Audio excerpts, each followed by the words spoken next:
congratulations talaga kasi, di ba, talagang very impressive talaga, 39%, di ba? Kabog na kabog ang katapat, di ba? At ang question ko naman may madadagdag ba ng mga bagong character? Ayan, kasi ganyan yan pa nag-i-extend na extend, may mga papasok. Meron pa ba? Bagong kontrabida, bagong kontrabida, baka bagong eksena kay Beauty, ganon. Diba? Kay Sanjo, ganon, kasi napaka-gwapo. Siguro that should be answered by our creative Meron ba? Meron ba manager, no? Pero kung tatanungin natin yung cast, gusto nyo ba ng ganon? May ganong klaseng spice? Katya, gusto mo ba ng ganon? May ganong klaseng spice sa story na tatakbuhin? Oo naman.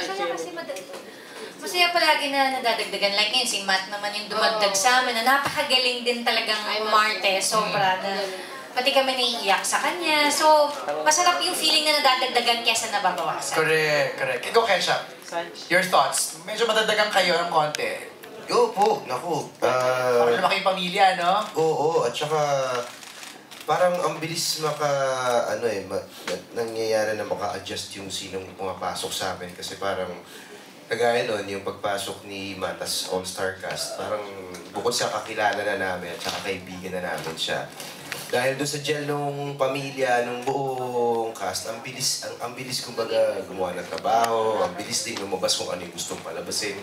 So kami, excited kami pag mayroong mga bagong papasok kahit na si Pia. Sayang lang. Ninang Mel, you wanna add?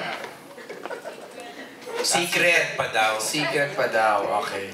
Anong masasabi mo, Sanjo, na pagdating sa mga bata, napakalaki mo? Kapag kasama mo bata, di ba? Sa si project, Andrea, no? Oo, di ba? Talagang nag-hit yung Annalisa, tapos ito na naman yung Dream Dad na parang palong-palo, parang pwedeng maging be careful with my heart. Parang yun ang ramdam namin. Nakakatawa. At least nakakita ko na, nahanap ko na yung task kung saan ako, kung para saan talaga ako. Hindi katulad before na tatry ko to, tatry ko mag-heavy drama, tatry ko ng intense, tatry ko. At least ito, nahanap ko na kung saan ako pwede, light, wholesome, may bata. Kahit naman siguro sinong malagay sa posisyon, basta pag may bata talaga nakasama sa isang show, hindi naman talagang laging positive naman yung mangyayari. So, nakakatawa, ang galing-galing ni Baby.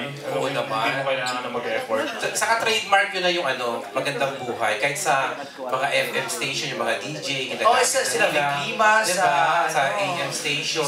Magandang buhay, mga ganun. Galing nakaisip. Nagkaroon kayo ng trademark, di ba?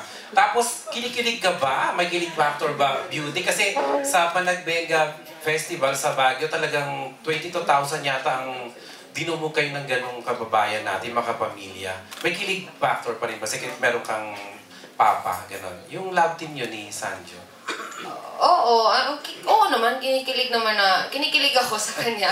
Siyempre, yung paggawa kami ng eksena, siyempre gusto mas maganda yung natural, yung lumalabas, sincere. Yes. So, siyempre, ang gwapo-gwapo ni Sanjo, nakakakilig. Pag nagsiselos na siya, ang gwapo-gwapo niya tingnan. So, yun, nakakatuwa. Tsaka naaliw talaga yung viewers kasi yung Ilonggo accent mo, di ba? Kaya sa Iloilo talagang #1 kayo. Congrats! Salamat. Daghang salamat kaayo. This Sunday, pupunta raw kayo ng Davao. Oo nga pala, Yes, kami yes. tatlo. Diba? Tatlo. First time makakasakay ni Baby sa aeroplano. Totoo.